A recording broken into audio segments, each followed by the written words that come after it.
أعوذ بالله من الشيطان الرجيم. بسم الله الرحمن الرحيم. يا أيها الذين آمنوا إذا تداينتم بدين إلى أجل مسمى فاكتبوه وليكتب بينكم كاتب بالعدل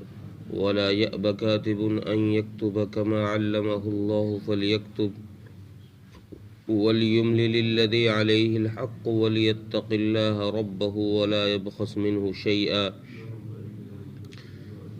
فإن كان الذي عليه الحق سفيها أو ضعيفا أو لا يستطيع أن يمل هو فليملل وليه بالعدل.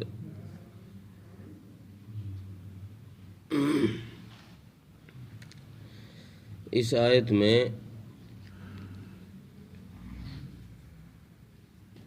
اللہ تبارک و تعالیٰ نے معاملات کے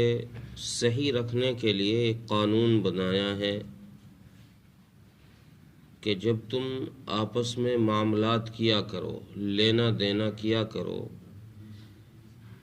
کسی سے ادھار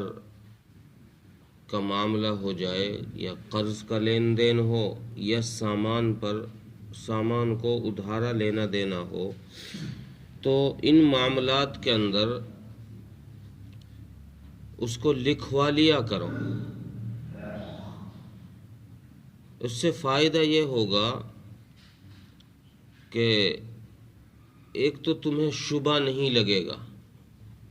شک میں نہیں پڑے گا یار میں نے اس کو پتہ نہیں چیز دی ہے کہ نہیں دی ہے، اور دوسرے اس معاملے کی ایک مدت متعین کر لیا کر، کوئی وقت طے کر لو۔ ایسا نہیں کہ یار میں چلو 2 مہینے بعد یا 10-20 دن بعد دے دوں گا، نہیں، ایک تاریخ فکس کر لو کہ بھئی فلاں تاریخ کو یا فلاں دن میں تیرے پیسے واپس کر دوں، میں سامان جو تجھ سے ادھار لے رہا ہوں اس ادھار کو میں تجھے واپس کر دوں گا۔ اب تو چونکہ زمانہ ہی لکھائی پڑھائی کا ہو گیا ہے، لیکن اب بھی بہت سارے لوگ ہیں جو اس دور میں بھی ان پڑھ ہیں، جن پہ لکھنا پڑھنا نہیں آتا، لیکن اللہ تبارک و تعالیٰ نے یہ قانون اس وقت بنا دیا جب پڑھائی کو لوگ جانتے بھی بہت کم تھے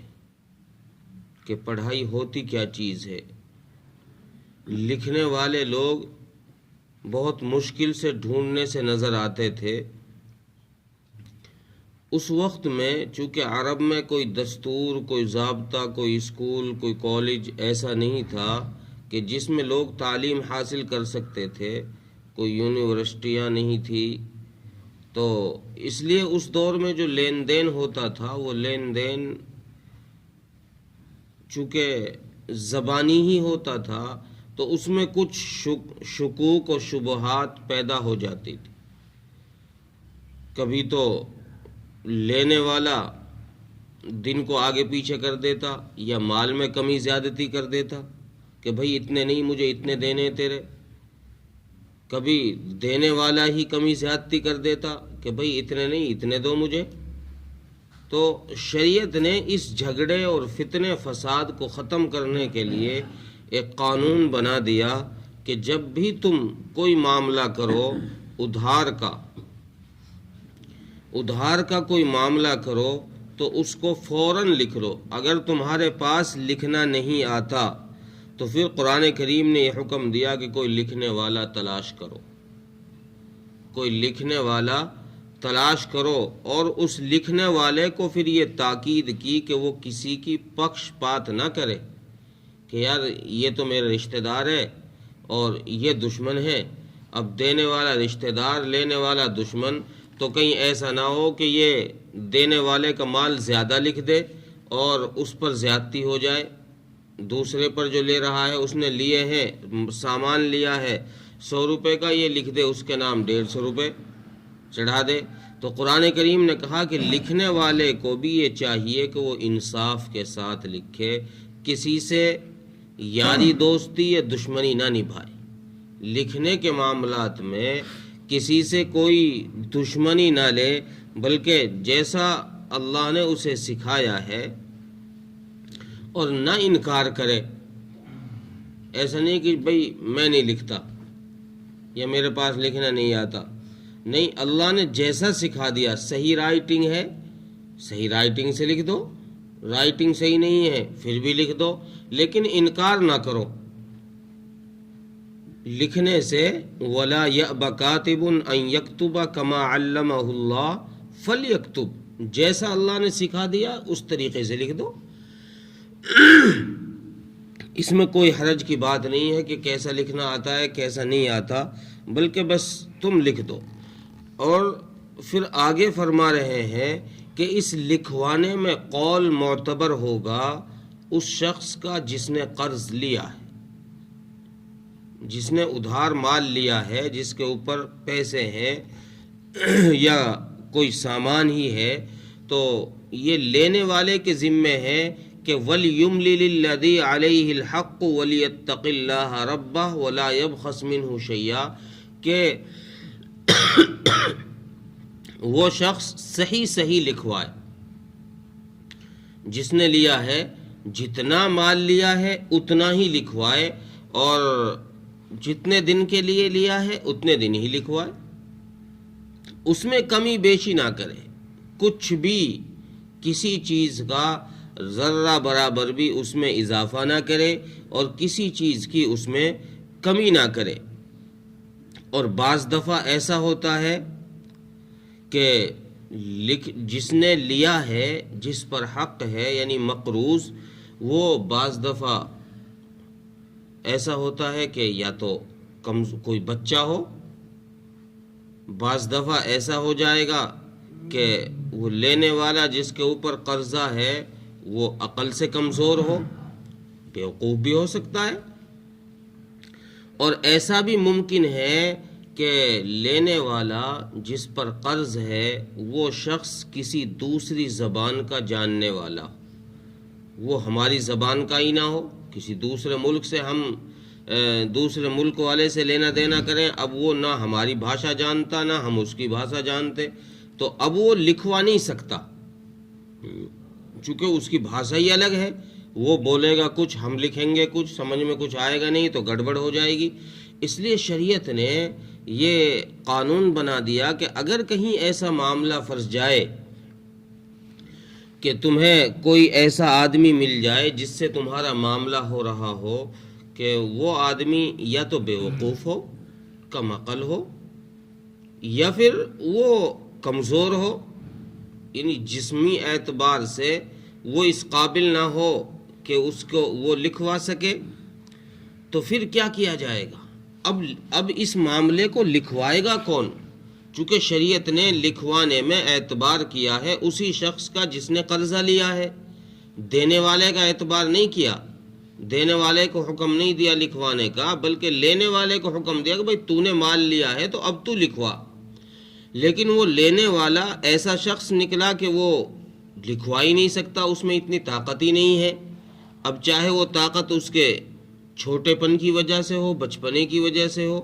یا پھر عقل کی وجہ سے ہو، عقل کی کمزوری کی وجہ سے، یا زبان کے دوسری زبان ہونے کی وجہ سے ہو کہ وہ ہماری زبان جانتا ہی نہ ہو، تو اب شریعت کہتی ہے، شریعت کا حکم یہ ہے کہ اب اس شخص کے معاملے کو اس کا کوئی بیچ کا وکیل بن جائے جو اس کے معاملے کو لکھوائے، یا اس کی طرف سے کوئی ایسا شخص ہو جس نے اس کو قرضہ دلوایا ہو، جان پہچان کروائی ہو، تو وہ شخص اس کا وکیل بن کے اس کا قرضہ لکھوا دے، اس کی طرف سے وہی معاملہ لکھوا دے جو معاملہ اس کے ساتھ ہوا ہے بالعدل۔ یہاں بھی اللہ تعالیٰ نے یہی فرمایا کہ اس میں زیادتی نہ کرے، کمی بیشی نہ کرے، اضافہ نہ کرے، اور اگر اس میں کمی بیشی کی تو پھر یہ شخص گناہگار ہوگا۔ یہاں تک تو اس آیت کے اندر یہ فرمایا کہ جب معاملہ تمہارا آپس میں لینے دینے کا، ادھار کا ہو تو اس کو آپس میں لکھ لیا کرو، اور ادھار میں یہ قانون بھی بتایا شریعت نے کہ ادھار معاملے کو یوں ہی مبہم مت چھوڑا کرو، گول مول ملا کر کے اتنے دن میں دے دوں گا یار، جب دے دوں گا، فصل کٹ جائے گی جب دے دوں گا، جی میرا کام کا دھندہ آئے گا جب دے دوں گا. ایسا نہیں، شریعت کہتی ہے کہ اس طرح مبہم طریقے سے کسی سے معاملہ کرنا، کسی کو ادھار مال دینا یہ جائز نہیں ہے، بلکہ کسی کو معاملہ اگر کرنا ہے تو ایک وقت متعین پر اس کو طے کر لو کہ بھئی اس وقت مجھے دینا ہے، اس وقت سے آگے پیچھے نہیں ہوگا. جب وقت طے ہو جائے تو اب معاملہ لکھوا لو. اب کسی قریبی کو بلا کر، یا خود لکھنا پڑھنا جانتے ہو تو خود لکھ لو، اب معاملے کو لکھ لو. اور لکھنے کے ساتھ ساتھ اب آگے اس آیت میں شریعت نے پھر یہ بھی فرمایا کہ خالی لکھائی بھی معتبر نہیں ہے کہ تم عدالت میں معاملے سے مکر جاؤ اور تم گواہ کے طور پر اس لکھائی کو ہی پیش کر دو، جی یہ رہا ہمارا اسٹیمپ پیپر، اس میں لکھ رکھا ہے. شریعت کہتی ہے کہ خالص لکھنا بھی معتبر نہیں ہے، پیپر کا اعتبار نہیں ہے، اس لیے معاملات کے کرتے وقت گواہ بھی بنا لیا کرو. ان گواہوں کا ذکر انشاءاللہ کل ذکر کریں گے. اسے یا ترجمہ دیکھیں، یا ایھا الذین آمنوا اذا تداینتم بدین الی اجل مسمى فاکتبوا، اے ایمان والو جب تم آپس میں لین دین کا معاملہ کرو تو اس کو کسی متعین مدت تک طے کر لو اور اس کو لکھ لو. وَلْيَكْتُبْ بَيْنَكُمْ كَاتِبٌ بِالْعَدْلِ، اور تم میں سے، تمہارے درمیان میں سے ہی کوئی لکھنے والا اس کو لکھ دے انصاف کے ساتھ، کمی زیادتی نہ کرے. وَلَا يَأْبَ كَاتِبٌ أَن يَكْتُبَ كَمَا عَلَّمَهُ اللَّهُ فَلْيَكْتُبْ، اور لکھنے والا لکھنے سے انکار نہ کرے بلکہ وہ لکھ دے جیسا اللہ نے اس کو سکھایا ہے. وَلْيُمْلِلِ الَّذِي عَلَيْهِ الْحَقُّ وَلْيَتَّقِ اللَّهَ رَبَّهُ وَلَا يَبْخَسْ مِنْهُ شَيْئًا، اور لکھوائے اس معاملے کو وہ شخص جس پر قرض ہے، جس پر حق ہے، جس کو مال دینا ہے، وہ شخص لکھوائے لیکن اپنے رب سے ڈرتے ہوئے. مطلب کیا ہے؟ وَلَا يَبْخَسْ مِنْهُ شَيْئًا، مطلب یہ ہے کہ اس میں کوئی کمی بیشی نہ کرے، جتنا اس نے لیا ہے، جتنا دوسرے کا حق ہے اس پر، وہ پورا ہی اس پر لکھوائے. فَإِنْ كَانَ الَّذِي عَلَيْهِ الْحَقُّ سَفِيهًا أَوْ ضَعِيفًا أَوْ لَا يَسْتَطِيعُ، پس اگر کوئی شخص ایسا ہو کہ وہ کمزور ہو، لکھوا نہیں سکتا ہو، کہ یا تو وہ بے وقوف ہو